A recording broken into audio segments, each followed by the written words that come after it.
안녕하십니까. 캐드신 신동진입니다. 교재 59페이지 단원 4 3D 프린터 운용 진도 나가겠습니다. FDM 방식 3D 프린터 구조와 원리에 대해서 배워보겠습니다.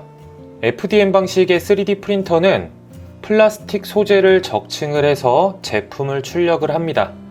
3D 프린터 운용 기능사 실기 시험장에서 보유하고 있는 3D 프린터의 방식은 FDM 방식이에요. FDM 방식의 원리에 대해서 알아보겠습니다. 그림을 보시면 실처럼 돌돌 말려 있는 것을 필라멘트라고 합니다. 필라멘트의 재질은 PLA, ABS, 나일론 등이 있는데요. 이 중에서 PLA와 ABS를 가장 많이 사용을 합니다. 3D 프린터 운용 기능사 실기 시험에서는 PLA 재질을 사용을 합니다. 고체 상태의 필라멘트는 거치대에 안착이 되고, 고체 상태의 필라멘트는 익스트루더, 압출기 속으로 주입이 됩니다. 익스트루더 내부에 있는 기어가 회전을 하면서 필라멘트를 잡아당기고 삽입을 시킵니다.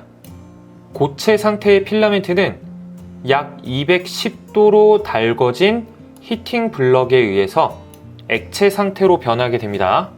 액체 상태의 필라멘트는 노즐을 통해서 배출이 되게 되고, 배출된 액체 상태의 필라멘트는 시간이 지남에 따라서 굳으면서 한 층씩 쌓이면서 출력물이 만들어지게 됩니다. 이와 같은 원리로 출력물, 제품이 만들어지게 됩니다. 3D 프린팅 용어에 대해서 배워보도록 하겠습니다.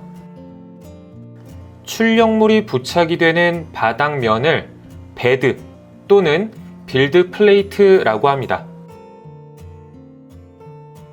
출력물이 베드에 잘 부착이 되도록 하기 위해서 보조물을 생성을 합니다. 보조물의 종류는 세 가지가 있습니다. 스커트, 브림, 레프트가 있는데, 화면에 보여지고 있는 것은 레프트라는 보조물입니다. 보조물은 출력물의 부착력을 높이기 위해서 사용을 합니다. 보조물이 완성이 된 이후에 보조물 위에 모델링한 형상, 출력물이 바로 출력이 되게 됩니다. 출력물의 바깥 부분을 외벽이라고 합니다.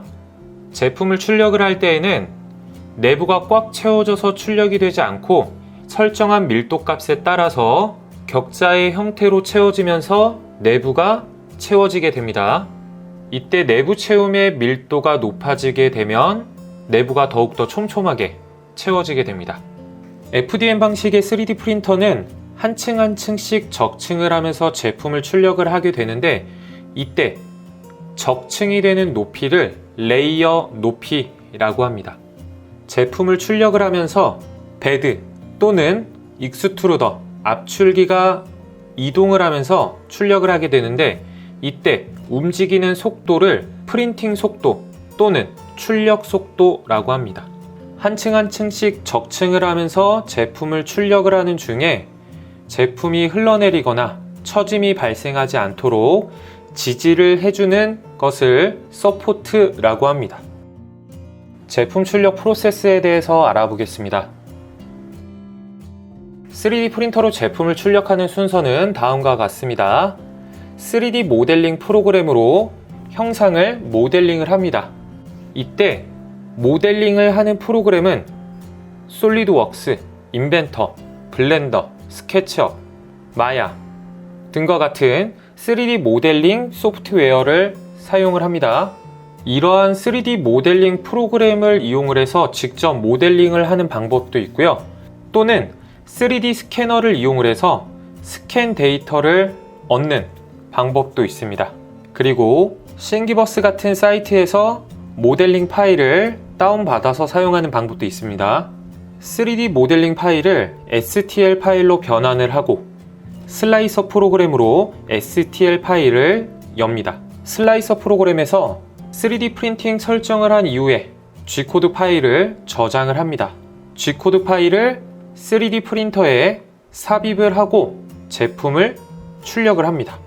3D 프린터로 제품 출력이 끝나게 되면 각종 후가공 공구를 이용을 해서 표면을 처리를 하고 도장 처리를 해서 최종적으로 제품을 완성을 하게 됩니다. 다음 시간에는 3D 프린팅 용어에 대해서 조금 더 자세하게 배워보도록 하겠습니다. 이상으로 강의 마치겠습니다. 수고하셨습니다.